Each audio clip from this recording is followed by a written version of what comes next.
Muy buenas tardes, en nombre del diario La Nueva España. Mi nombre es Amador Menéndez y estoy coordinando científicamente estas jornadas. Llegamos hoy al segundo día de esta Semana de la Ciencia Margarita Salas. Margarita Salas fue una mujer pionera en la bioquímica, la biología molecular, y hoy tenemos el honor de contar con otra gran referente internacional de la bioquímica, biología molecular, virología. Todo un lujo para esta semana contar con la presencia de Margarita Salas. Una pena que sea de forma virtual, pero aún así podremos disfrutar de sus conocimientos y compartir y preguntar. Voy a hacer una breve reseña de su biografía antes de dar paso a su presentación. Margarita del Val es doctora en Ciencias Químicas, especialidad de Bioquímica y Biología Molecular por la Universidad Autónoma de Madrid e investigadora científica del Consejo Superior de Investigaciones Científicas.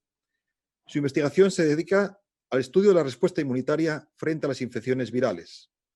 Es decir, investigan aspectos que forman la base del funcionamiento de las vacunas. Ha investigado en Alemania, en el Instituto de Salud Carlos III y actualmente en el Centro de Biología Molecular Severo Ochoa en Madrid. Ha dirigido numerosos proyectos de investigación y ha publicado artículos de gran impacto. Además, ha representado a España en la Agencia Europea del Medicamento para la comercialización de medicamentos y es miembro de la Real Academia Nacional de Farmacia y del Comité de Vacunas de la Comunidad de Madrid. Me gustaría destacar de Margarita, además de su excelencia en la investigación, su excelencia y su compromiso con la divulgación científica. Margarita, bienvenida, tienes la palabra. Muchas gracias, Amador. Muchas gracias a La Nueva España por organizar esta Semana de la Ciencia. La verdad es que es una ocasión especial, ¿no? Poder estar dialogando con vosotros, aunque sea a distancia, pero ya nos vamos acostumbrando a estas nuevas medidas. Y voy a intentar contaros un poco, bueno, cómo están las vacunas y dentro del marco de las vacunas en el mundo vamos a conocer qué se está haciendo de una manera ya entrenada y qué se está haciendo nuevo para desarrollar vacunas contra los coronavirus, contra este coronavirus. Bueno, voy a empezar compartiendo la pantalla.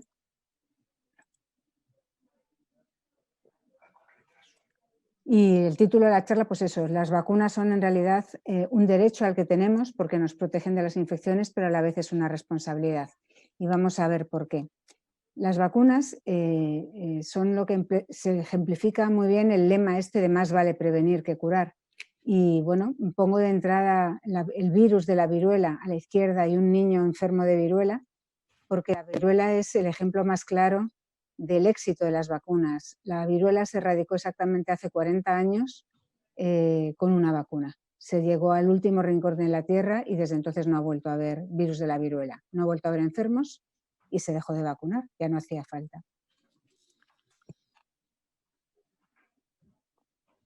¿Qué es una vacuna? Este es un poco el esquema de la charla, pero para recordarlo, lo sabemos muchos, pero vamos a recordarlo.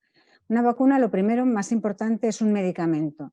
Esto quiere decir que sigue muchas fases clínicas y mucho control de la calidad. Se fabrica con componentes de un microorganismo, por lo tanto es un medicamento biológico sobre todo, más que otros medicamentos que son productos químicos, y lo que hace es estimular a nuestro sistema inmunitario de manera que le induce a recordar esta vacuna y protegernos en el futuro de cuando nos enfrentemos a las enfermedades infecciosas. Son medicamentos que previenen las infecciones, en general no funcionan para curarlas una vez que ya estamos enfermos y pueden evitar, según lo buenas que sean las vacunas, pues los síntomas y la muerte, y ya las mejores también eliminan el contagio y la diseminación del microbio y proporcionan lo que se llama inmunidad colectiva, que lo hemos oído bastante. Necesitamos vacunas, y ahora lo estamos viendo muy claramente, necesitamos vacunas porque hay muchos agentes infecciosos, pero ahora lo estamos viendo muy claramente. Estamos viendo qué le ocurre al mundo cuando le falta una sola vacuna y realmente nos ha afectado todos los rincones de nuestra vida. Este virus entra por vía respiratoria, como indico aquí, los respiramos, pero hay otros agentes infecciosos que nos pueden entrar con la comida, por ejemplo, que causan gastroenteritis, por vía sexual, por heridas. Y aquí tenemos algunos que conocemos, ¿no? Por ejemplo, las meningitis están causadas por bacterias. Hay distintos tipos de bacterias que causan meningitis, distintas neiserias. Y para estas vacunas para estas infecciones tenemos ya vacunas. También hay virus para los que tenemos vacunas, por ejemplo, el virus de la poliomielitis o el virus de la rabia, pero también hay otras infecciones que conocemos para las que no tenemos vacunas, o sea que no es tan sencillo hacer vacunas. Vamos a quedarnos un poco con ese mensaje de entrada porque no es tan sencillo. No confiemos tanto en la seguridad de una vacuna. Tenemos la tuberculosis, tenemos la salmonelosis como bacterias o tenemos la hepatitis C o el SIDA como virus para los que no tenemos vacunas. Además, tenemos también hongos y parásitos como la malaria, que causa el paludismo, para los cuales no tenemos ningún tipo de vacuna para este gran grupo de patógenos, los hongos y los parásitos. Son partes, las vacunas hemos dicho que son partes de un microorganismo y a veces hay de distintos tipos. Esta es la diapositiva donde muestran las vacunas que se están preparando frente al coronavirus, pero viene muy bien porque nos está diciendo todos los tipos de vacunas que en realidad sabemos hacer, porque cualquier tipo de vacunas que se ha hecho en algún momento de la historia o incluso varias que no se han hecho nunca son estrategias que se están desarrollando ahora para el coronavirus. Por ejemplo, hay vacunas que están basadas en el virus completo o en el virus inactivado y se emplea la partícula entera para infectar de una manera atenuada o para inocular a la persona. También hay vectores en los cuales son otros virus, veis que este tiene una forma distinta, por ejemplo, esto sería un adenovirus, al que se le ha introducido un único gen del coronavirus, en este caso la proteína que forma las espículas, estas que le dan este aspecto de corona alrededor del virus. También se pueden usar ácidos nucleicos, por ejemplo, el RNA del virus, su material genético, solo eso, o transformado en forma de ADN con el gen de nuevo de una proteína del coronavirus. Se inocula esto y dentro de la persona infectada, inoculada, vacunada, se produce la proteína en todos los casos. En el primer caso se producen todas las proteínas del virus, en el segundo y en el tercero se produce aquella proteína cuyo gen se ha seleccionado. Y el cuarto gran grupo de tipos de vacunas son aquellas que están basadas en proteínas o en fragmentos de proteínas. Toman solo la proteína de fuera o algunas de las externas relevantes del virus, se purifica y esto es lo que se inocula como vacuna. Las más sencillas son las más fáciles de producir, las más completas son más difíciles, pero en general también son mejores. Bueno, las vacunas son medicamentos que tienen partes de microorganismos y que estimulan a nuestro sistema inmunitario. ¿Qué es bueno para que nuestro sistema inmunitario esté en buenas condiciones, esté equilibrado? Pues bueno, aquí este dicho popular lo dice: mucho trato, poco plato y mucha suela de zapato. Aunque no incluye las vacunas, desde luego lo que mejor prepara a nuestro sistema inmunitario para defendernos son las vacunas, sin ninguna duda. Pero luego hay una serie de reglas básicas para que nuestro sistema inmunitario funcione bien, que son cuidar las barreras, que son la barrera externa es la piel, no tener heridas, y la barrera interior son todas las mucosas, las genitales, las de la boca, las nasofaringias, que son las que ahora son importantes, toda la intestinal, etc. Y las pulmonares también. Todas estas mucosas pues están cuidadas con una buena hidratación y con una comida variada y equilibrada. Es importante para el sistema inmunitario estar en ausencia de estrés, dormir bien y además es importante, y esto no lo sabe tanta gente, hacer un ejercicio moderado regular. Esto estimula una serie de transmisores que favorecen positivamente, junto con otras actividades que nos dan satisfacción, que nos gusta realizar, favorecen que nuestro sistema inmunitario esté bien equilibrado y bien presto a reaccionar. Y otra cosa que parece que tampoco lo podríamos considerar o no se nos ocurriría es las relaciones sociales. Las relaciones sociales, en la medida en que nos dan satisfacción, nos gustan, nos mantienen activos cognitivamente y afectivamente, también producen buenos transmisores que ayudan, entre otras cosas, al sistema inmunitario. ¿En qué se basan las vacunas? Las vacunas se basan en una observación de hace muchísimo tiempo de que hay enfermedades infecciosas que solo las pasamos una vez. La razón de que solo las pasemos una vez es que nuestros linfocitos, que son las células de nuestro sistema inmunitario, lo que hacen es que cuando se enfrentan por primera vez a un microbio, sea patógeno o no, a un microbio, aprende a reconocerlo, se especializa y recuerdan para siempre aquel agente patógeno al que reconocieron. Y lo recuerdan y reaccionan de una manera más eficaz. ¿Qué hacen las vacunas? Pues en lugar de que nuestros linfocitos aprendan con fuego real, es decir, en lugar de que nuestros linfocitos tengan que aprender con una enfermedad grave ante la cual podemos a lo mejor incluso fallecer, las vacunas sustituyen a la infección natural inicial, que es potencialmente grave, pero sin embargo entrenan igual de bien la memoria del sistema inmunitario. Incluso la pueden entrenar mejor, hasta el punto de que aunque la inmunidad frente a un agente infeccioso determinado no sea demasiado buena, las vacunas normalmente se busca que sean por lo menos tan buenas en inducir inmunidad o mejores. En general se busca que sean mejores siempre que se pueda. Las vacunas solo protegen frente a la infección para la que han sido preparadas. Por lo tanto, aunque yo recomiendo que ahora, llegado el otoño, los grupos de riesgo se vacunen de la gripe y se vacunen del neumococo, esas vacunas protegerán de esas enfermedades también del tracto respiratorio, nos quitarán ya síntomas y enfermedades de en medio que no queremos que se confundan con la COVID-19, pero no nos van a proteger de la COVID-19. Van a evitar que haya que hacer excesivo número de diagnósticos, sobrecargar el sistema sanitario y eso va a colaborar. Por tanto, las vacunas se basan en la memoria inmunitaria. Enseñamos a nuestro sistema inmunitario estas formas inocuas de los patógenos, bien el virus atenuado, inactivado, en un vector, en material genético, en proteínas, y luego los recuerdan de una manera mucho mejor que la primera vez y más rápido. Es como si se entrenasen cuerpos de élite que son capaces de reaccionar mucho mejor que la policía de barrio que aparece por primera vez cuando hay un tumulto. Y la memoria inmunitaria dura en principio para siempre, igual que cualquier otra memoria, la memoria de nuestro cerebro dura para siempre, durante mucho tiempo. Ya que he comentado antes la viruela, que se dejó de vacunar hace aproximadamente 40 años, algo menos, todavía a las personas que nos vacunamos en aquella época, si se nos mira nuestra respuesta inmunitaria, todavía tenemos respuesta que se puede reactivar enfrentando a proteínas de la viruela, ¿no? O incluso a pequeños fragmentos. O sea que duran muchas décadas. Y este es el punto de que las vacunas no solo son un derecho, sino son una responsabilidad. Nosotros nos vacunamos para protegernos de una enfermedad y esto lo hacemos, digamos, por interés propio, ¿no? Tenemos, en España se ofrecen las vacunas en el Sistema Nacional de Salud y prácticamente en todos los países europeos y nos interesa vacunarnos y vacunar a nuestros niños porque vamos a estar protegidos. Pero también tienen un punto de responsabilidad hacia la sociedad las vacunas, que es un punto, digamos, solidario, ¿no? Quien se vacuna está colaborando a que los demás estén protegidos. ¿Cómo es esto?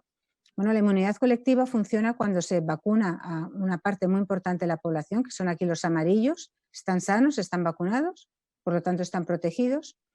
Y cuando la mayor parte de las personas están vacunadas, aunque haya unos pocos azules que no han podido ser vacunados o en los cuales no ha funcionado bien la vacuna, porque a veces no prende bien en todas las personas, si entra alguna persona aquí en rojo que es contagiosa, que no está vacunada, que está con la enfermedad en ese momento, pues el escudo que hacen las personas vacunadas realmente hace que se evita que se extienda el contagio.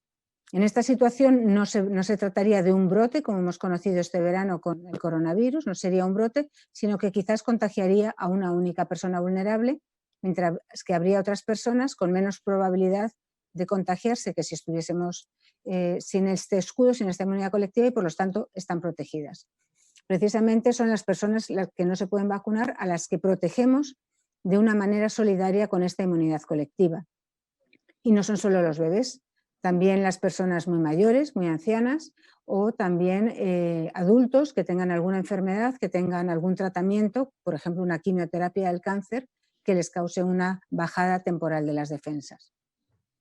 ¿Cómo ha sido la inmunidad colectiva con el coronavirus? ¿Por qué ha entrado la pandemia hasta el último rincón de nuestras sociedades? Pues bueno, ha sido la primera vez en la historia que esté conocido que en España o en gran parte del mundo, pero no solo, que hemos conocido una situación en la cual ha entrado un virus para el cual no teníamos nada de inmunidad colectiva, nada. Es lo mismo que ocurrió cuando, sin darnos cuenta, los españoles y los europeos fuimos hacia el continente americano en el siglo XV y XVI y llevamos nuestras enfermedades con nosotros y sin darnos cuenta se las pasamos a una población y sin poderlo evitar sobre todo, se las pasamos a una población que no tenía nada de inmunidad frente a esas enfermedades porque nunca se había enfrentado a ellas y por eso entró de la misma manera que está entrando ahora la pandemia. propagándose de una manera muy rápida y en aquel caso muy trágica, porque no tenían la capacidad de reaccionar ni la ciencia ni las sociedades tan formadas.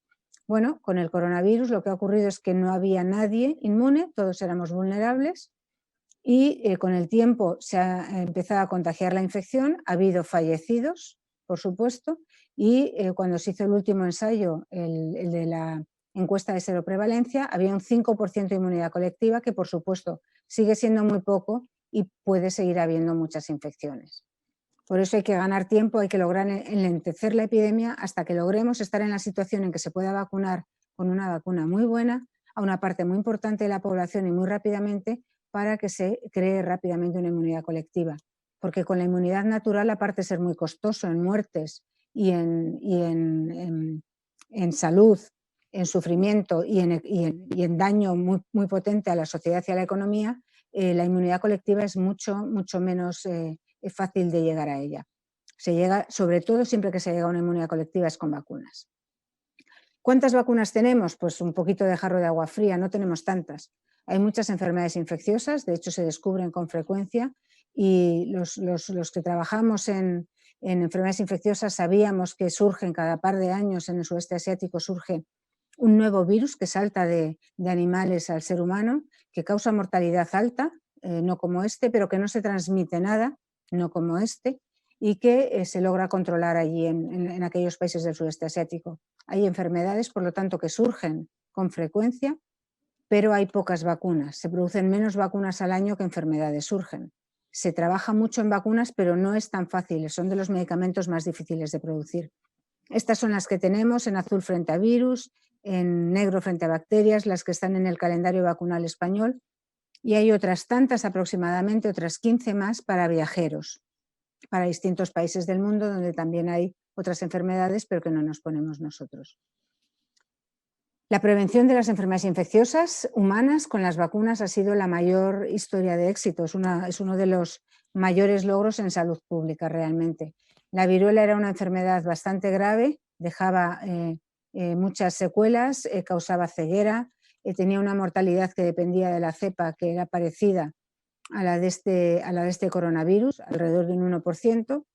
Y en el siglo XX, que es cuando se erradicó, a mediados del siglo XX, en 1979, es cuando se erradicó y se declaró erradicada en 1980, hace 20 años, en ese siglo hubo en el mundo entre 300 y 500 millones de muertes. Y los casos de viruela cesaron inmediatamente cuando acabó la campaña de vacunación y, como digo, no ha vuelto a haber. Incluso un par de años antes de que se erradicase, unos 10 años antes de que se erradicase, había 2 millones de muertes. En España los últimos casos fueron en los años 50 y 60 y se basó básicamente en el desarrollo de la primera vacuna, que fue esta vacuna de la viruela, se desarrolló hace más de 2 siglos, se desarrolló empleando la viruela de las vacas y por eso de ahí derivó la palabra vacuna. Y muy poco tiempo después, y esto es una gesta de salud pública muy importante, se llevó la Real Expedición Filantrópica de la Vacuna por todos los dominios españoles, por toda Norteamérica, Centroamérica, Sudamérica, Filipinas, incluso llegó a China. Se llevó la vacuna, se enseñó a vacunar, se enseñó además a llevar registros de cómo se estaba vacunando, saber con qué lote se vacunaba a qué grupo de personas, por si alguno fallaba, volverles a vacunar. Esto fue realmente el precursor de todas las campañas de vacunación que ha habido después. En los años 50 fue cuando se empezó y en cuestión de 30 años, una campaña muy eficaz, en solo 30 años, en solo 20-30 años, se declaró la viruela erradicada de la faz de la Tierra. Más o menos en la misma época, en los años 50-60, se empezó la erradicación del virus de la poliomielitis. La poliomielitis es un virus que afecta a los nervios y en particular afecta a los nervios que permiten el movimiento de los músculos y el desarrollo de los músculos. Cuando están infectados, en los casos graves de polio, pero que no fallecen, porque también hay muchos fallecimientos por la poliomielitis, lo que hace es que, por ejemplo, se quedan muy débiles los músculos de las piernas o de los brazos y es este tipo de personas que anda con muletas toda su vida. La polio está resultando mucho más difícil de erradicar. Llevamos ya 70 años intentando erradicarla. Hay 3 tipos de virus de la polio. Se ha erradicado el tipo 2 en 2015, el tipo 3 en 2019.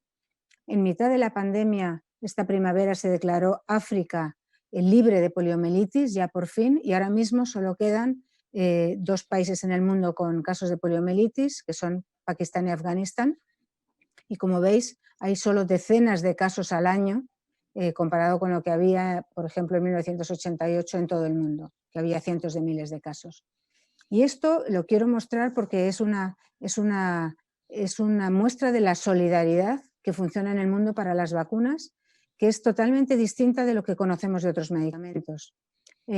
Para las vacunas, como sabemos, las enfermedades infecciosas no conocen fronteras y no basta con erradicar el coronavirus, por ejemplo, de China, que lo tienen ahora mismo, no tienen casos, pero tienen que tener un control de fronteras espectacular y están aislados de todo el resto del mundo para mantenerse en ese estado. Y eso no es viable a largo plazo.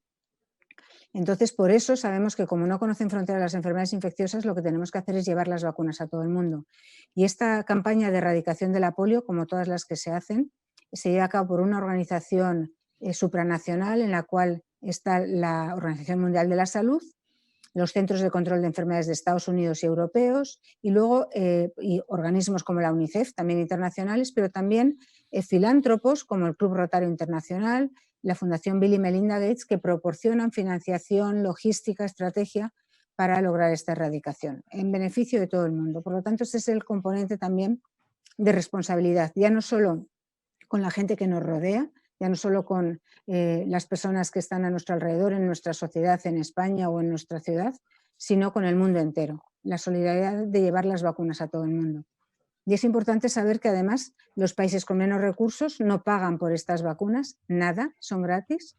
A cambio, nosotros pagamos un precio superior al de las vacunas, en las vacunas infantiles, que en cualquier caso son muy baratas, pagamos un precio superior para lograr que en todo el mundo todas las personas que necesiten vacunarse y que quieran vacunarse tengan las vacunas disponibles. Y toda la logística también se paga por las inversiones que hacen conjuntamente, sobre todo los países con más recursos, en la Organización Mundial de la Salud y en estas iniciativas. Esto es lo que ahora se está entrenando a toda velocidad para las vacunas cuando las tengamos, y eso que aún no las tenemos, frente a este coronavirus. El tercer virus que se quiere erradicar del mundo es el del sarampión y aquí estamos teniendo un poco más de problema. Primero vamos a ver cómo es este virus. El virus del sarampión es de los más contagiosos que conocemos. Si recordáis, la tasa de reproducción básica del coronavirus es de 3, que quiere decir que por término medio una persona contagiada es capaz de contagiar durante los días en que es contagiosa como a 3 personas. Bueno, pues para el sarampión esto es como 6 veces más. Cada persona con sarampión puede contagiar de 15 a 20, o sea que los brotes de sarampión son muy difíciles de controlar. Esta era la situación en el mundo cuando se ha empleado desde hace 60 años la vacuna atenuada, se ha ido extendiendo por el mundo y en las Américas, que prácticamente no se conocían, estaba ya eliminado del mundo. Lo que pasa es que ha empezado a haber brotes, por ejemplo, en la zona de Venezuela, por bajada de la cobertura sanitaria en Sudamérica, y ha empezado a haber más brotes también en zonas de Estados Unidos en las cuales la gente ha dejado de vacunar. Y ahora vamos a ver eso. Con esta vacuna, solo con la del sarampión, que se administra a la vez que todas las vacunas infantiles, se calcula que desde el año 2000, en 20 años, se han salvado más de 20 millones de vidas, lo cual es desde luego un éxito. Sin embargo, todavía 1 de cada 7 niños en todo el mundo no les llegan las vacunas. ¿Por qué no les llegan? Bueno, pues porque no, los voluntarios y los sistemas de vacunación no llegan a todos los sitios, pero también porque hay incluso niños que no existen en el sentido de que no están registrados. Viven en aldeas remotas que nadie conoce y es muy difícil llegar a ellas para vacunarles porque no tienen un contacto tan fácil con el resto de la población. La situación del sarampión es que, bueno, estamos todavía con números altos. En estos años ha habido alrededor de 100.000 muertos al año, niños, sobre todo, son los más vulnerables. Y bueno, se iba avanzando, pero como veis esto no está avanzando, está relativamente estabilizado en estos tremendos números de 100 y pico mil niños que mueran al año de sarampión. Y quizás una de las cosas que nos preguntamos es por qué en Europa no estamos del mismo color absolutamente deslucido que tiene América. Bueno, pues no estamos así y somos en parte culpables por falta de responsabilidad del problema de la erradicación del sarampión en el mundo. En Europa, una de las cosas que ocurre es que hay gente que se resiste a vacunarse en Europa y en algunas zonas de Estados Unidos, como os he dicho antes. Es decir, son en los países más desarrollados, con mayor educación, con mayor formación, donde puede haber estos problemas. Esto, como ejemplo, se acaba de preguntar, ahora se ha hecho una encuesta en varios países del mundo que están indicados aquí abajo, y se les ha preguntado, si hay una vacuna segura y eficaz contra el coronavirus, ¿usted se vacunaría? Las personas que han dicho, sí, yo me vacunaré, han sido del 80, casi el 90% en China, en España un 74% solo, y en el resto de Europa, los otros países de Europa, que son estos de aquí, todavía menos. Por ejemplo, en Francia, solo un 59% de la población ha dicho que se vacunará. Hay una cierta desconfianza hacia las vacunas. Quizás algo más hacia estas vacunas que nunca hemos visto funcionar, que todavía no existen, las de los coronavirus. Bueno, hasta el punto de que la gente que renuncia a vacunarse a pesar de que tiene vacunas es una de las cuestiones de salud más graves que la Organización Mundial de la Salud identificó para el año 2009. Esto, por supuesto, es antes de la pandemia. Y entre los 10 problemas más graves, como veis aquí, hay enfermedades víricas que están en color azul, la pandemia de gripe, el virus del ébola, dengue, y también hay temas de salud relacionados con epidemias, pues como son el cambio climático, entornos frágiles, vulnerables, falta de atención primaria. Y una de ellas, como digo, es resistencia a vacunarse cuando tenemos vacunas. Hay gente que no vacuna, pues bueno, quizás porque las vacunas han muerto un poco de éxito, porque como no se ven las enfermedades, pues la gente es complaciente y decide no vacunarse. Ahora estamos viendo claramente lo que es una enfermedad infecciosa por un virus que no es ni muy mortal ni tampoco se transmite tanto. Hemos visto que el sarampión se transmite más. Hay gente que no se vacuna porque no llega bien a las vacunas, gente que es marginada social, por ejemplo, y no llega bien a los sistemas de seguridad social, a veces por falta de confianza en las autoridades sanitarias, y esto es, por ejemplo, lo que ocurre en Francia, porque hay supuestas alternativas que no lo son, yo que sé, vacunas homeopáticas, por ejemplo, que te colocan y te cobran con un beneficio económico muy caro, metiéndote primero miedo a las vacunas probadas por la evidencia médica y científica. Y luego, sobre todo, lo que más incertidumbre causa son las cuestiones de eficacia y seguridad. Hay mucha gente que si no ha visto los datos o si no le han convencido de que las vacunas que están ahora mismo comercializadas son seguras y son eficaces, no se fía y ante no ver el riesgo de la enfermedad decide no vacunar. Ante esto, yo creo que lo más importante es informar, informar, informar y transparencia absoluta.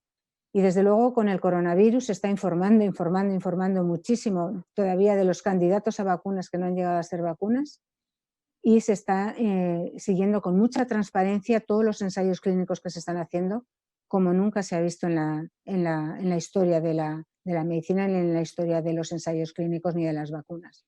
En cuanto hay cualquier incidencia se comenta, se dice por qué ha ocurrido y nos enteramos todos y se escrutiniza por muchos expertos y no expertos. O sea que en esto tenemos mucho cuidado y sabemos que es muy importante que haya una confianza muy potente en las vacunas, si se la merecen, claro, para que podamos vacunarnos la mayor parte de la gente, no solo por interés propio, sino también por la responsabilidad que tenemos respecto al resto de la humanidad, como digo, toda la humanidad. ¿Cómo se desarrollan las vacunas? Pues se desarrollan como otros medicamentos con particularidades. Hay varias fases, ya hemos oído hablar de las fases. En la primera fase, y aquí está el número de vacunas que había en las distintas fases cuando tomé esta imagen, pero esto va cambiando de semana en semana.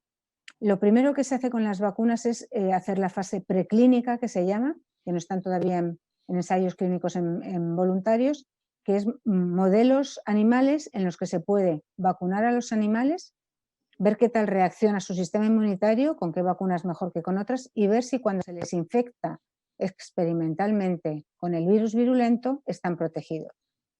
Y en esto ya han pasado bastantes de las vacunas, este tipo de ensayos de animales.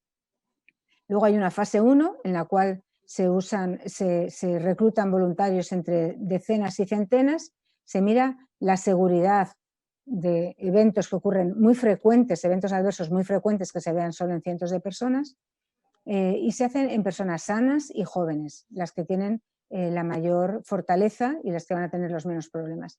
Y se ve que tal estimula nuestro sistema inmunitario y se miran varias dosis. En la siguiente, en la fase 2, se pasa a los miles de personas, se sigue mirando como siempre seguridad, esto nunca se para, y ya se empieza a veces a vacunar a grupos de riesgo.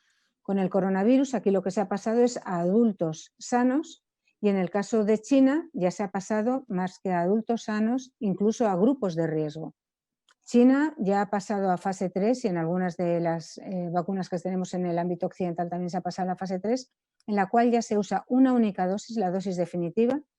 La seguridad ya se mira con mucha más lupa todos los efectos adversos y además se hacen decenas de miles de personas y se sigue viendo qué tal es la estimulación del sistema inmunitario y sobre todo a largo plazo. Como digo, primero se ha empezado con adultos sanos. En China, con varias de las vacunas han vacunado cientos de miles, no solo decenas de miles, sino cientos de miles de personas, de voluntarios, y están pasando ya a vacunar grupos de riesgo. Y esto es la parte más arriesgada, pero una vez que han observado que en un número muy alto de personas sanas o sanas y ya de edad avanzada no están teniendo problemas. Y aquí es cuando le pedimos a las vacunas lo más difícil, cuando estamos con los grupos de riesgo y cuando vamos a preguntar lo que ocurre con fuego real. Es decir, cuando estos voluntarios se enfrenten a la infección natural, a la infección real, ¿estarán protegidos o no?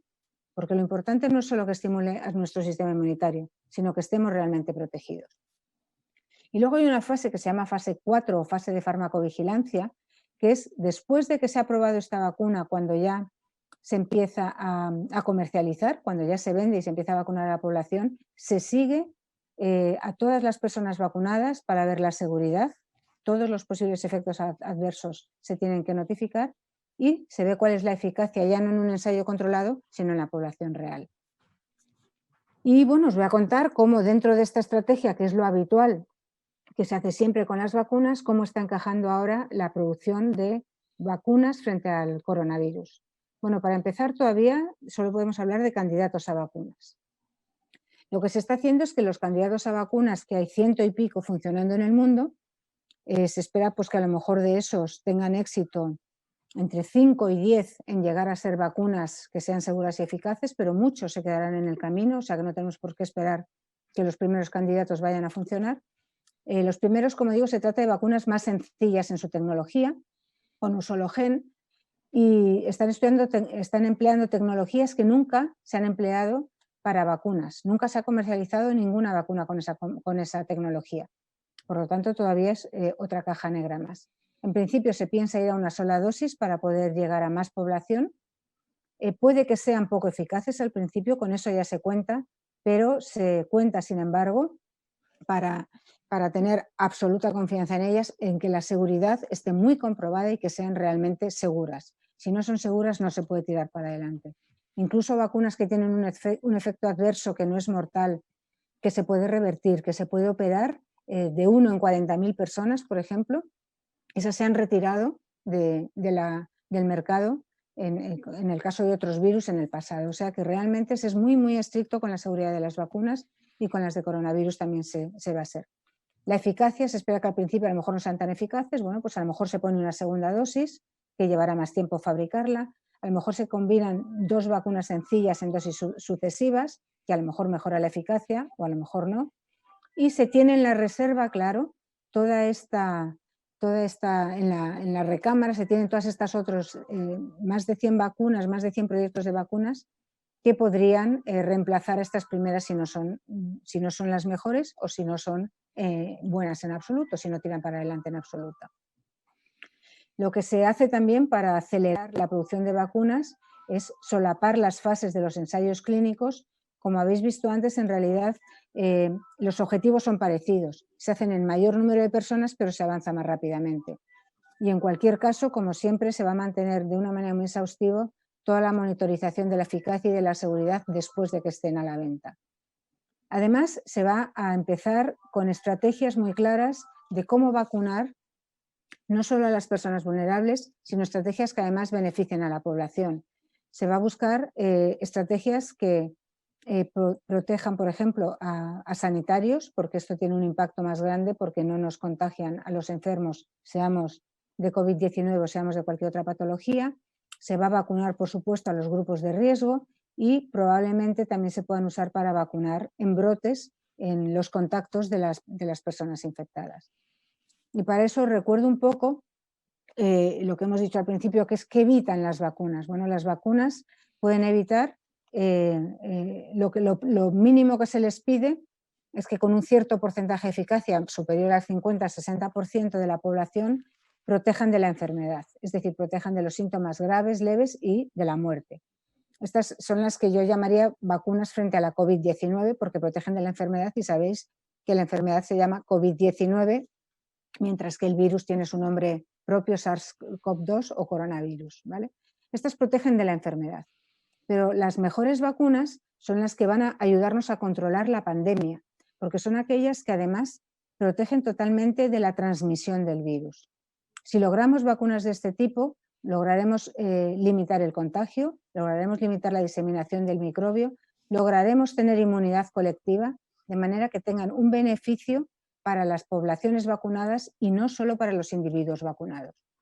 ¿Cómo van a ser las primeras vacunas? No lo sabemos, pero es más probable que sean del tipo de las que solo protegen de la muerte y de la enfermedad. Y digo solo, entre comillas, porque eso sería un avance ya brutal, ¿eh?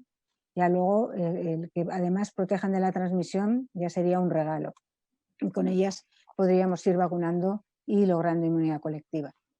Otra de las estrategias que se está haciendo es producir los candidatos a vacunas en las fábricas antes de empezar los ensayos clínicos, antes de saber si funcionan, y aunque no sepamos si funcionan y esta inversión sea en vano, bueno, si hemos logrado adelantar incluso algunos meses, pues hay que tener en cuenta que cada mes de retraso son ahora mismo unos 100.000 muertos en el mundo. Esto es una inversión que merece la pena y aunque a lo mejor solo una de cada 15 vacunas acabe tirando para adelante, superando todos los ensayos clínicos, pues merece la pena. Esto se está haciendo ya y es una de las maneras de invertir. Y lo que se está haciendo es, como he dicho, a nivel internacional, hacer compromisos entre todos los países. Se está intentando hacer alianzas para compartir vacunas entre países, y ahora os comento esta gráfica. Se están haciendo vacunas, se está intentando que las vacunas sean baratas, que sean básicamente a precio de coste y no con un beneficio monetario ni para los países ni para las empresas farmacéuticas que las producen, porque los costes en el impacto económico que puede tener si la pandemia continúa serían fatales para todos, para los países, para las empresas farmacéuticas y para todas las demás. Por eso se está intentando llegar, desde luego, por ahora desde la teoría, ya veremos las pequeñas disfunciones que espero que no sean mayores que tenga en la realidad.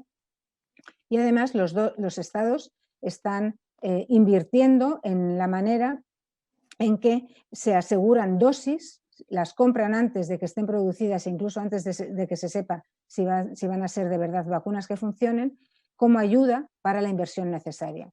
Y por ejemplo, ahora mismo en Europa, que está en esta columna, ya hemos comprometido la compra, hemos invertido ya en la compra de alrededor de 3 dosis de distintas vacunas por persona. Podéis decir que no nos hacen falta 3 dosis ya, pero es que es de distintas vacunas, cada color es una de las vacunas. Si esperamos que solo algunas de ellas funcionen, a lo mejor tenemos dosis de alguna de ellas para toda la población, o a lo mejor si ninguna de estas funcionan, tendremos que seguir invirtiendo en otras vacunas. Aquí están las que salen más en los medios de comunicación, pues Moderna, la de Oxford, que está por aquí, etcétera, la rusa, y estas son las más frecuentes que se escuchan, ¿vale? Europa, como veis, tiene bastantes dosis en las que ya ha invertido. Y esto es un poco lo último, con esto no os quiero entrar en detalle, pero simplemente deciros que en España hay bastantes vacunas en desarrollo de todos los tipos. Hay vacunas de virus atenuados, de virus recombinantes, de ácidos nucleicos, de proteínas y además otro tipo de vacunas que también se están empleando en el mundo, que lo que hacen es intentar emplear otras vacunas muy potentes, sobre todo las de la tuberculosis, aunque cada vacuna solo proteja frente a su infección, para dar una pequeña protección mínima de muy corta duración e inespecífica que permita que a lo mejor se atenúen un poco los síntomas en las personas más graves cuando se infectasen después de estas vacunaciones. Y bueno, eso es todo. Las vacunas en el mundo, ya os dejo con el mensaje final, son un derecho, son una responsabilidad.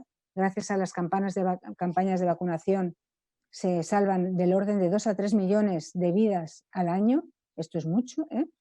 Recordar que ahora tenemos alrededor de 1 millón de muertos por el coronavirus, pero todavía se pierden 1,5 millones de vidas anualmente por falta de acceso a la vacunación. Y para aquellas personas que tienen miedo a las vacunas, hay algo que da más miedo que las vacunas, y eso está muy claro y lo estamos viendo ahora con la pandemia, que es no tener las vacunas, ¿eh? Y este es un lema de Médicos Sin Fronteras que me pareció muy acertado. Pues muchas gracias. Muchas gracias, querida Margarita, por esta fantástica charla donde hemos disfrutado, hemos aprendido un montón y muchas dudas que teníamos nos han quedado aclaradas. Desde luego que gracias por este recorrido tan largo y tan brillante y sobre todo tan didáctico. Muchas Y gracias.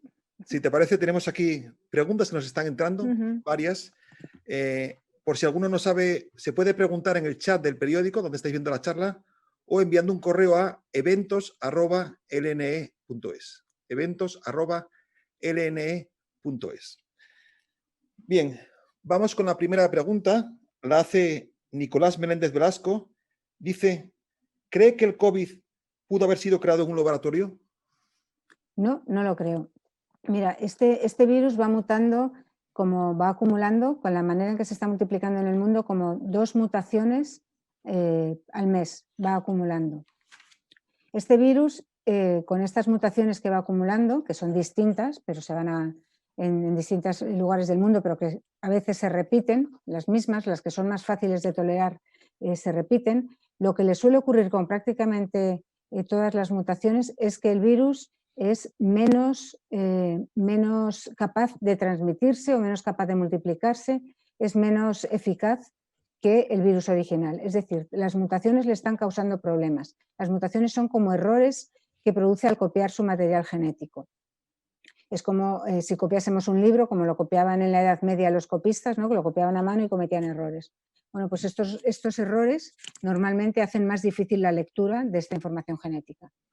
Este virus se diferencia del virus más conocido, del virus más cercano de todos los que se conocen, en unas 500 mutaciones. Si cada una de esas mutaciones le causa un problema, si tuviese 500, sería absolutamente ilegible totalmente el material genético.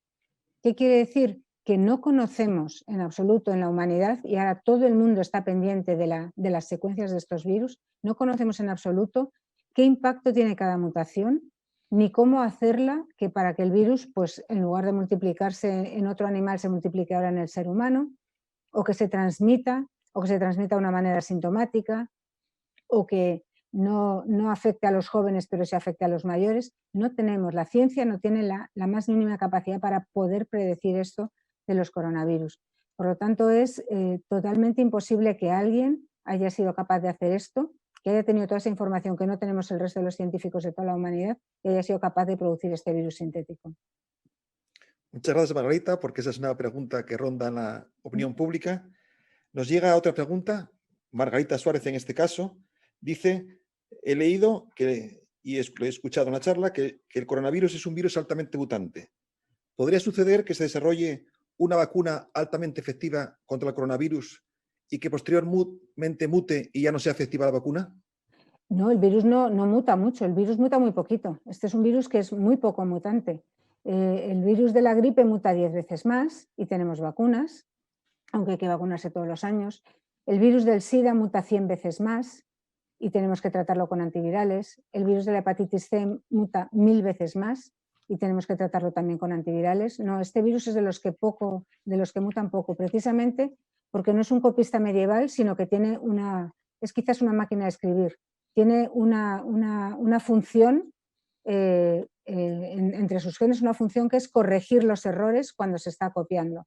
Con esta corrección de errores logra cometer menos errores al final. No es un virus que mute mucho, no se espera que las vacunas vayan a fallar de una manera radical.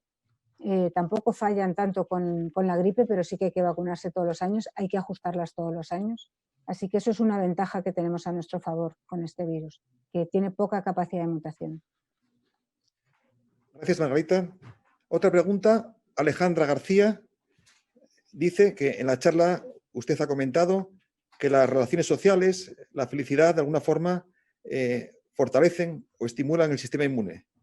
¿Podríamos razonar al revés, que el estrés perjudica el sistema inmune y por lo tanto favorece la letalidad del coronavirus?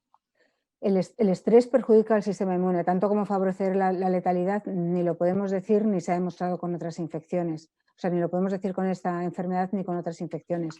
Pero sí que funciona peor el sistema inmunitario. Para todo nos dicen que el estrés es malo, ya lo sabemos, y las recetas para curar el estrés, para prevenir el estrés, son todas difíciles, pero hay que intentarlo claramente. Y por eso yo insisto en que en lugar de forzar las cosas no siguiendo normas y forzando a que vayamos a un confinamiento otra vez fuerte, que eso sí que estresa más, pues que lo que tenemos que hacer es desde el principio hacer como están haciendo en el sudeste asiático, que ni siquiera afectan a su economía, que no están perdiendo los empleos, que ya es una economía que está creciendo, y es tomando las medidas de prevención desde el principio. Cuando tengamos una vacuna, vacunarnos, pero si no tenemos una vacuna, las medidas de prevención a rajatabla, y no las estamos haciendo a rajatabla en Europa, a rajatabla. Y eso nos creará mucho menos estrés. Llevar la mascarilla no es un estrés, de verdad, que hay cosas mucho más graves, que fuese eso todo lo grave que nos pasa. Gracias, Margarita, totalmente de acuerdo. Otra pregunta de David Roy Baztán, si mi memoria no me falla, creo que es bioquímico de Oviedo, y dice, viendo la evolución de la pandemia en toda Europa y en Estados Unidos, en la que están repuntando los casos, hasta considerar que estamos sufriendo una segunda ola, ¿hay un comportamiento estacional del virus o hay otras causas? El virus se comporta en la época de pandemia, en los años de pandemia, todas las enfermedades infecciosas que entran nuevas se comportan con una multiplicación descontrolada siempre que haya una cantidad de población vulnerable alta. Y eso es la situación ahora. Hay una proporción de población vulnerable en todo el mundo muy alta. Y por eso se multiplica sin control. Eso ocurre en primavera, en verano, en otoño y en invierno. Lo único que modifica la multiplicación del virus es el comportamiento humano. El comportamiento humano lo puede modificar y el comportamiento humano para un virus de transmisión respiratoria, además para un virus que se queda en los aerosoles suspendido en el aire durante incluso horas, que se puede transmitir en los sitios poco ventilados, que están muy abarrotados de personas y en los que hay alguien contagiado que no tiene mascarillas puestas bien ajustadas. Pues en todos esos casos, con este tipo de virus, cuando pasamos del verano al invierno, lo que ocurre es que en el otoño empieza mucho más fuerte a producirse la transmisión porque nosotros con nuestro comportamiento la estamos facilitando. Si siguiésemos haciendo todo al aire libre como hemos hecho gran parte de nuestras actividades durante el verano, la pendiente de subida de la oleada del otoño sería más suave. Como no lo podemos hacer, la pendiente de subida de la oleada de otoño es mucho más fuerte. En España se nos han juntado las dos, no habíamos llegado a bajar la de verano cuando nos hemos encontrado subiendo la de otoño, pero con una pendiente mucho más fuerte, y por lo tanto para suplir que no podemos estar al aire libre, la manera de bajarlo es con todas las medidas que conocemos, pero con más de las que usábamos en verano. Europa, que ha estado muy tranquila durante el verano porque prácticamente ningún país ha tenido una oleada significativa durante el verano, al contrario que en España, que sí que la hemos tenido, pues con esas medidas se han dado cuenta que de repente al empezar el frío, que ha empezado antes que en España, pues ha empezado rápidamente a subir de una manera muy descontrolada. O sea que hay que imponer todos los gobiernos, todas las autoridades, todos los responsables de un restaurante, de un colegio, de una residencia de ancianos, de lo que sea, de una autonomía, de un país, tienen que poner más medidas y todas las personas, cada uno de nosotros tenemos que poner más medidas de las que cada uno de nosotros hemos puesto en verano. Cada uno que se compare con el verano y ponga más medidas. Entonces lograremos que a pesar de que la transmisión es más difícil, es más difícil de controlar en otoño y en invierno, que la podamos controlar. Cuando ya hay muy pocas personas que son vulnerables al virus, entonces es cuando todos los virus respiratorios se hacen estacionales, porque hay tal cantidad de inmunidad colectiva que quedan muy poquitas personas y si encima estamos separados porque hacemos muchas actividades al aire libre, le cuesta los saltos de contagio y entonces todas las enfermedades respiratorias durante el verano se contagian menos, no porque el virus se inactive, sino porque las personas nos separamos más. Muchas gracias. Una pregunta que viene de Laura Rodríguez. Dice, ¿de qué depende que funcione o no una vacuna en una persona determinada? Probablemente dependa de la fortaleza de su sistema inmunitario, con los factores que he comentado antes. También depende de la edad, pero de la edad real de cada uno, porque hay gente que con 50 años está más estropeado que alguien de 30 o hay gente de 70 años que está como una rosa, ¿no? Depende de la edad, con la edad se va perdiendo la capacidad de reaccionar de nuestro sistema inmunitario, va generando menos memoria inmunitaria, igual que también con la edad vamos teniendo menos memoria y recordamos menos los acontecimientos, ¿no? Se nos olvidan más cosas, pues es parecido a eso. Y también puede depender de otras enfermedades que tengamos. Por ejemplo, las enfermedades que se tratan con lo que se llaman ahora medicamentos biológicos, que son, por ejemplo, enfermedades de autoinmunidad, enfermedades tales como artritis reumatoide o este tipo de enfermedades, pues estas enfermedades debilitan un poco el sistema inmunitario y las vacunas no prenden igual de bien. Y luego también hay que tener en cuenta que una vacuna genera una inmunidad, genera una memoria, y si esta memoria es muy potente, nos va a proteger de cualquier dosis del virus, pero si tenemos una memoria que sí que la vacuna ha aprendido en nosotros, pero justo no somos de los que más hemos reaccionado, si nos exponemos a una dosis muy potente de virus, en cualquier caso, a lo mejor no es suficiente. Por eso, en cualquier caso, aunque estemos vacunados, conviene no exponerse sin razón a las infecciones. Pero vamos, una infección somera o cuidar a un enfermo, como ya sabemos, por ejemplo, pues básicamente lo que hace es reactivar la memoria. La memoria se reactiva con el uso, igual que la memoria cuando vemos una película una segunda vez, una tercera vez, recordamos mejor esa película, la memoria inmunitaria también se reactiva con la exposición sucesiva al mismo agente infeccioso. O sea que eso no hay peligro.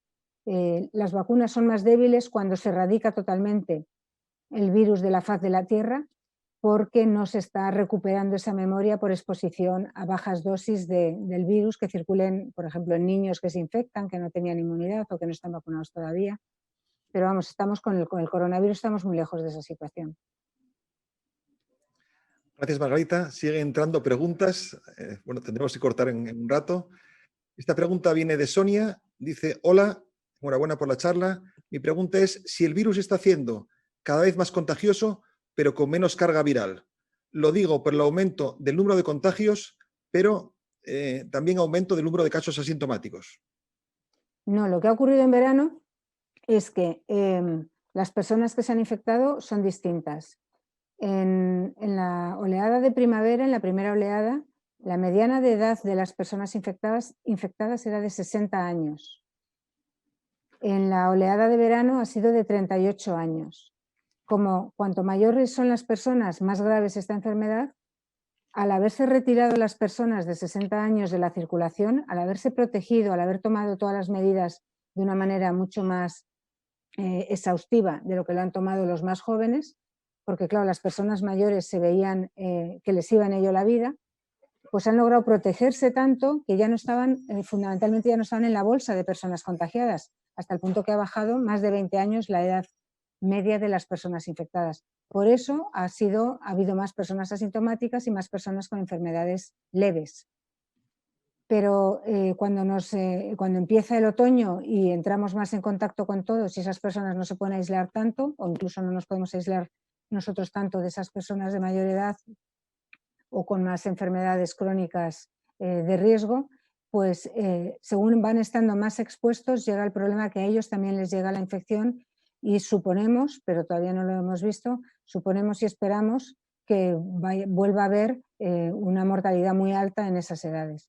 Habrá que observarlo, a ver cómo es, pero o sea, todavía no lo sabemos porque realmente todavía estamos con la fase de verano en la cual la infección ha sido a más distancia, incluso a lo mejor probablemente con menos dosis, no lo sabemos. Eso es muy difícil de encontrar para ningún agente infeccioso, pero sobre todo que ha infectado a más jóvenes y por eso había más asintomáticos.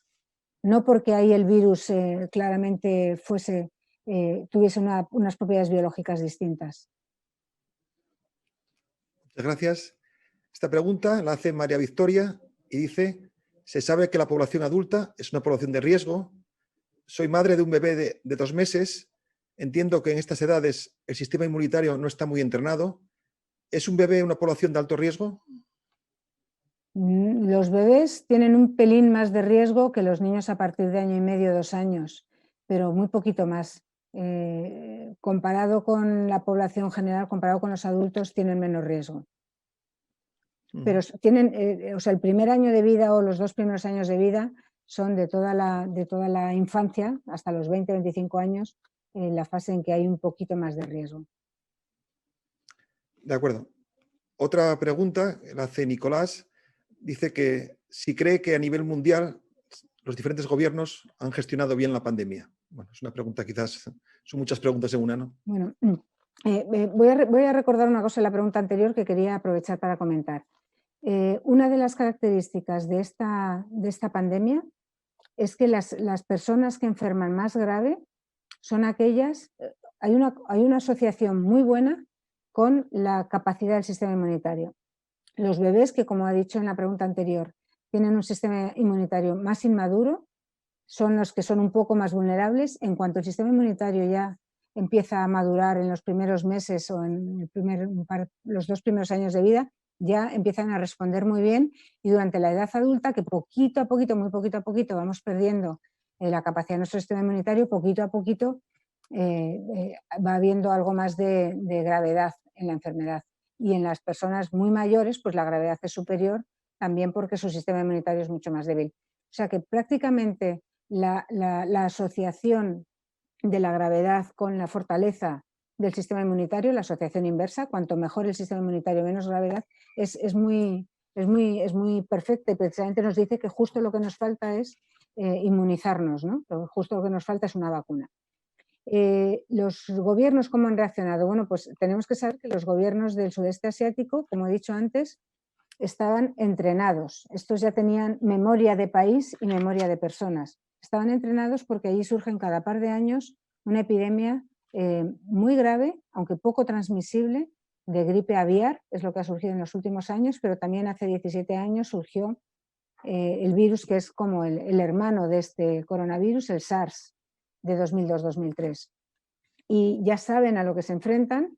Los gobiernos tienen ya las medidas muy bien organizadas y las toman inmediatamente, sin ninguna duda, y las personas inmediatamente saben que les merece la pena, porque con un poco esfuerzo, cuanto antes se haga es mejor y tiene mucho menos impacto, y reaccionan inmediatamente siguiendo las medidas muy a rajatabla.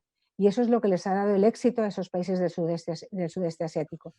Concretamente también hacen ejercicios de entrenamiento por si hay una pandemia.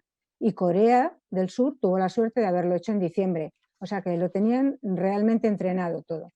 El resto de los gobiernos no nos lo hemos creído, nos ha pillado más despistados, pero esperemos que para la segunda oleada o para la tercera oleada que tenemos en España, pues que cada vez vayamos reaccionando mejor, tanto los gobiernos como los responsables de cualquier cosa, como cada ciudadano, que reaccionemos mejor y que seamos conscientes del problema que hay.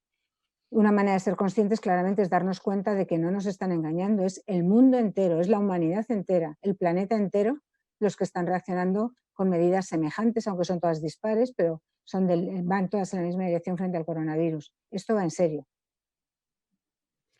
Bien, nos siguen entrando preguntas aquí sin parar, pero ya son las 8 de la tarde. Vamos a hacer la última pregunta. Y bueno, esta es una muestra del interés que ha despertado la charla de Margarita del Val, de lo cual nos sentimos muy orgullosos.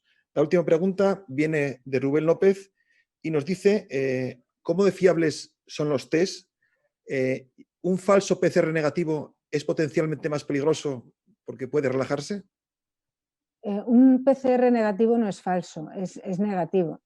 Pero hay que darse cuenta de que igual que cuando una mujer se hace el test del embarazo, no se lo hace al día siguiente de las relaciones sexuales, sino que espera 15 días hasta la primera falta de la menstruación para que las hormonas se acumulen y dé positivo en el test del embarazo, con el virus pasa lo mismo.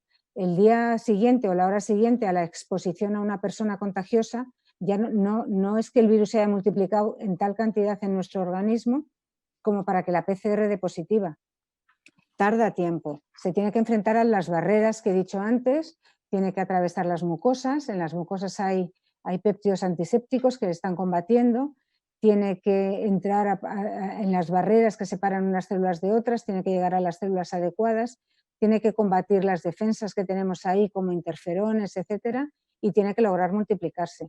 Y esto hay personas en las que tarda 10 días, si hay poca infección y un sistema inmunitario muy potente, hay personas en las que tarda 2 días, si tienen las defensas hechas polvo y la dosis ha sido tremenda porque ha sido una exposición en contacto, con un contacto de alto riesgo, bueno, pero se tardan días, y si la persona que al final el virus se logra multiplicar en 10 días, se hace la PCR a día 5, a lo mejor da negativo. No es un falso negativo, es una prueba excesivamente temprana.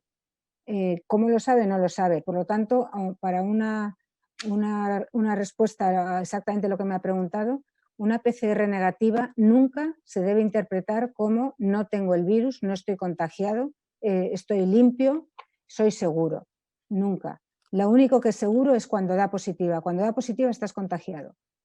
Cada vez que da negativa, lo más que puedes decir es la muestra que se ha tomado en este día y de esta manera no ha llegado a tener suficiente virus para ser detectado, pero a lo mejor llevo 2 días contagiado y da la cara en otro par de días o en 5 días más adelante. Las PCRs negativas nunca se pueden tomar como seguridad de nada. Solo las positivas son seguridad de que estás contagiado. Muy bien. Tenemos aquí una última pregunta que dice, por favor, haz esta pregunta, somos muchos alumnos de un colegio. Bueno, pues en honor a los estudiantes Venga. y al fomento de las vocaciones científicas que a Margarita le gusta, vamos a hacer esta pregunta, que dice que si una persona que ha sido infectada con el coronavirus y lo ha superado, si su sistema inmune ya está entrenado para el futuro. Sí, su sistema inmune está entrenado. Está entrenado, ha desarrollado linfocitos de memoria que sabrán hacer anticuerpos mejores y en mucha más cantidad.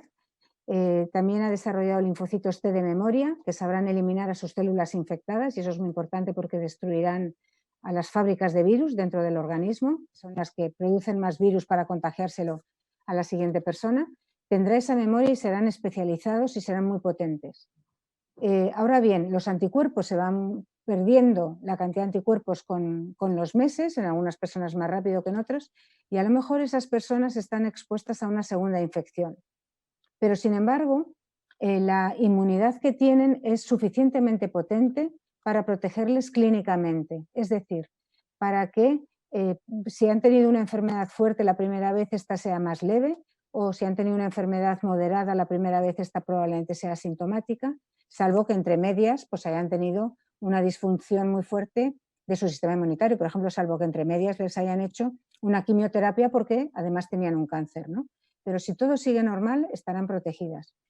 Se podrán reinfectar y al reinfectarse volverán a dar una PCR positiva, pero no tendrán los síntomas clínicos. La gran pregunta es si esas personas que dan una PCR positiva y que por lo tanto han multiplicado suficientemente el virus durante este episodio de reinfección, la gran pregunta es si esas personas son contagiosas. Como todavía no lo sabemos, se ha intentado, hay muy pocos casos de reinfección que se hayan podido documentar, muy pocos. La semana pasada había 4 en el mundo realmente documentados, aunque hay otros que proponen que son reinfecciones, pero documentados bien son solo 4. Bueno, nunca se ha logrado aislar el virus infeccioso de estas personas. Por lo tanto, no se sabe si son contagiosas o si no lo son. Pero claro, el riesgo de que sean contagiosas es importante, porque si, por ejemplo, yo ya he pasado la enfermedad, tengo anticuerpos o no los tengo, pero he desarrollado una inmunidad, estoy más tranquila, menos estrés, que eso será bueno para otras infecciones, menos estrés de que voy a desarrollar una enfermedad grave, pero yo no puedo decir, bueno, tranquila del todo y ahora voy a ver a mis padres que tienen 118 años y sin ningún problema voy a comer con ellos sin mascarilla, les veo todos los días, entro y salgo. No, no lo puedo hacer porque a lo mejor estoy exponiendo a esas personas cuando yo, en el momento que yo estoy reinfectada y que tengo y que estoy contagiando. Todavía no lo sabemos. Entonces, por lo tanto, esto no es ninguna carta blanca, no es ningún pasaporte el haber superado la infección. Se tienen que seguir teniendo exactamente las mismas medidas que tenemos todas las personas que no lo hemos pasado. Bueno, pues de verdad, Margarita, muchísimas gracias por esta interesante charla. Muchísimas gracias al público que de forma virtual lo ha seguido y sobre todo esa cantidad de escolares que están interesados y están entrando preguntas sin parar. Eso es una muestra del interés que has despertado, Margarita. Desde el Muy diario La bien. Nueva España te damos las gracias. Nos sentimos muy honrados y agradecidos de contar con tu presencia virtual. Y aquí tienes tu casa. Esperemos que en un futuro cercano puedas venir a Asturias presencial y sin mascarilla. Sí, ojalá, ojalá que podamos. Pero muchas gracias a ti, Amador, y a la Nueva España por organizar esta Semana de la Ciencia, que creo que es muy importante porque de la ciencia se puede disfrutar y no solo cuando tenemos en riesgo nuestra salud. Hay muchas cosas que se pueden aprender que son muy bonitas y yo animo a todo el mundo que le guste la ciencia que se dedique a estudiarla, ¿no? Y quien ya tenga otra profesión, bueno, pues que la disfrute como hobby a ratos libres. Así que bueno, enhorabuena por la Semana de la Ciencia, Margarita Salas, a la Nueva España, y muchísimas gracias, Amador. Y tomo la palabra, a ver si vamos a Asturias. Por supuesto, aquí serás bienvenida. Muchas gracias. Al resto de preguntas que quedaron sin contestar, bueno, pues esta semana sigue la Semana de la Ciencia. Mañana habla un médico, Alfonso López Muñiz, va a hablar de neurociencia. El jueves habla otra experta, Esther Lázaro, de coronavirus y virus emergentes. Quizás algunas preguntas que hoy no pudieron ser respondidas por falta de tiempo, podéis intentarlo el jueves. Bueno, en cualquier caso, muchas gracias a todos por vuestra asistencia y nos vemos a lo largo de la semana.